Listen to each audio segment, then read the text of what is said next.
Well, meanwhile, the Iranian Foreign Minister Abbas is on his way to Geneva to meet his counterparts from Germany, France and the UK.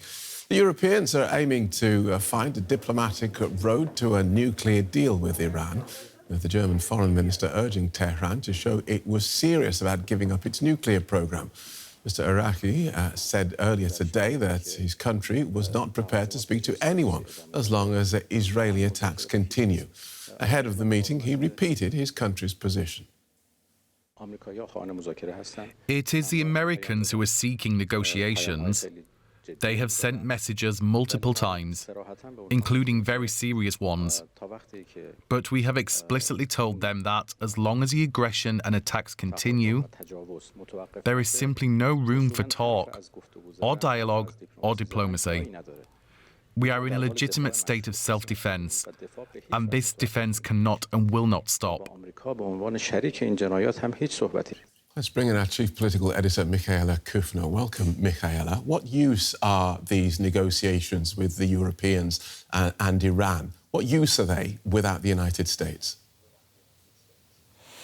Well, how much use these talks can have depends on who you speak to. I had the opportunity to speak to John Bolton on our Berlin Briefing podcast within the last 24 hours. He's, of course, the former security advisor to Donald Trump during his first term in office. And he said there's absolutely no use, that the Europeans simply wouldn't make any headway. This morning, I was at a briefing of the ambassador of Iran to Germany before he himself headed off to Geneva.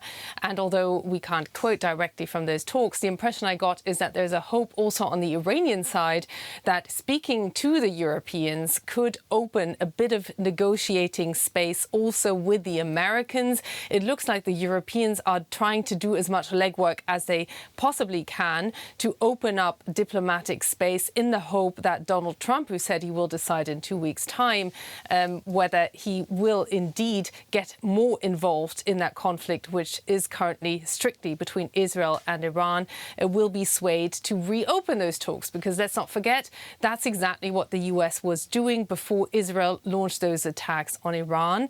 And I just also want to stress that I put to the ambassador that the reason why Deutsche Welle isn't directly reporting from Iran is because, of course, Deutsche Welle is banned in Iran itself. So that's why we're not getting those first-hand accounts to our audience out of Iran itself.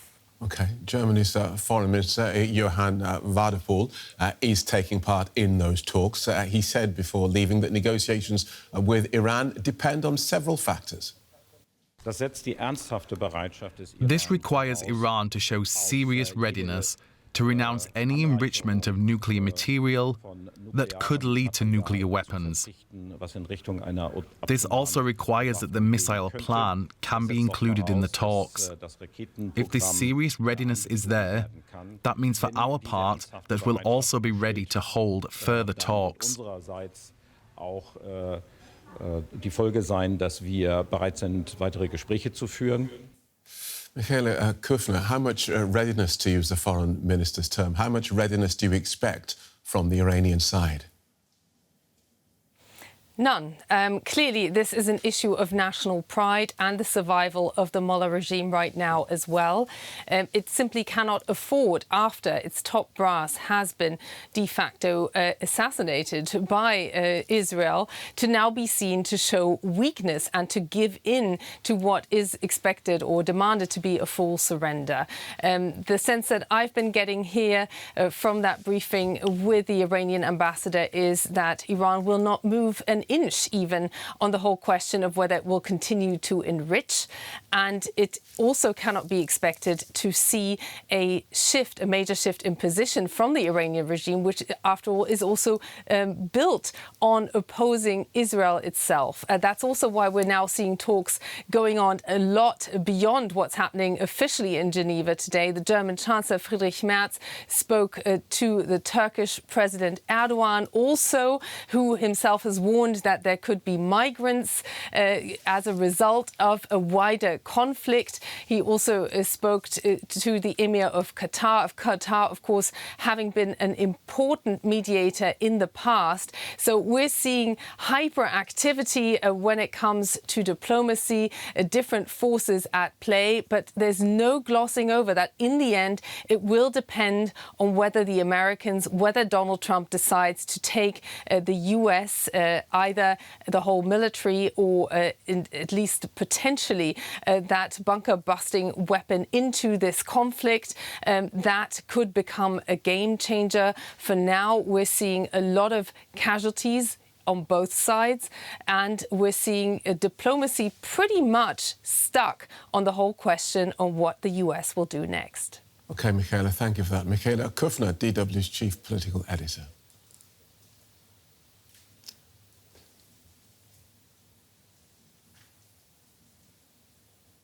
Well, Sara Kermanian is an international relations analyst from the University of Sussex in the UK. Welcome to DW. Help us understand Iran's thinking on negotiations. We have the foreign minister saying there is no room for negotiations while Israel's attacks continue, as he's on his way to a meeting with a group of European foreign ministers.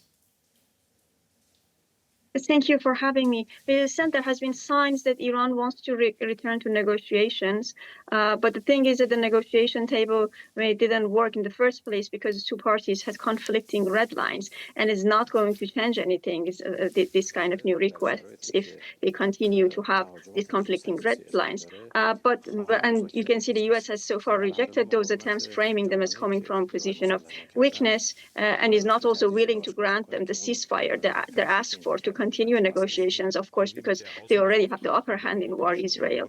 At this point, I think negotiations could only move forward meaningfully if there is some internal shift in Iran, perhaps some form of restructuring of the state or the emergence of a more moderate leadership with the involvement of the US, of course, which is one of the possible scenarios I think Israel might be investing in, as they already have a silent network of potential and actual allies in the Iranian state. OK, but let me just interrupt you there, because that is clearly not something that is going to come out of today's talks in Geneva. It is highly unlikely that Iran is going to turn around and say, oh, yes, we'll change the regime. So what's the point of today's meeting, and how does meeting the Europeans serve Iran? Well, Iran is hoping to probably just return to that's what I said. I think they are not really helpful efforts, just as probably the earlier negotiations with the US were not very helpful, because unless one party is kind of hoping to show flexibility, which is not really what I think they are willing to show, they're trying their best. They're kind of experiencing existential crisis. Of course, they're kind of trying to knock at any door that they think might be kind of open to show them some more opportunity. They might be kind of hoping to negotiate with Europe and return to the previous kind of continue the previous nuclear deal negotiations, because with that kind of terms, what Iran was expecting to see was probably more sanctions, not necessarily a war. But I think that ship is sank, and these efforts are not really taking them anywhere unless, as I said, there is this sort of not necessarily a regime change, as you frame it, even though this is one of the scenarios, but at least they are willing to show flexibility, because the US is now in a position of power. They are very unlikely to kind of give up on the red lines. OK, so as Iran knocks at any door, what concessions do you think they might give in order to try and keep the US out of this?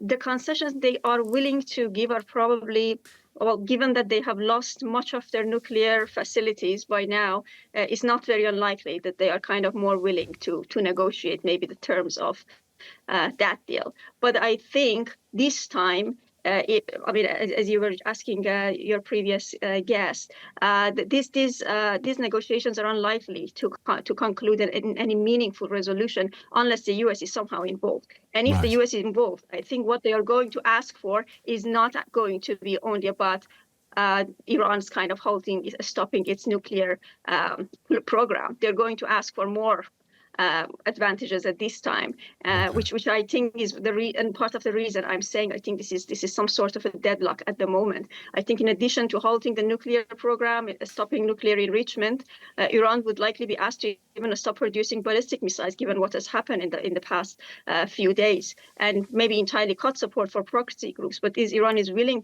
to do those? I don't think so. Because, unlikely. Okay. And not only will it, very unlikely.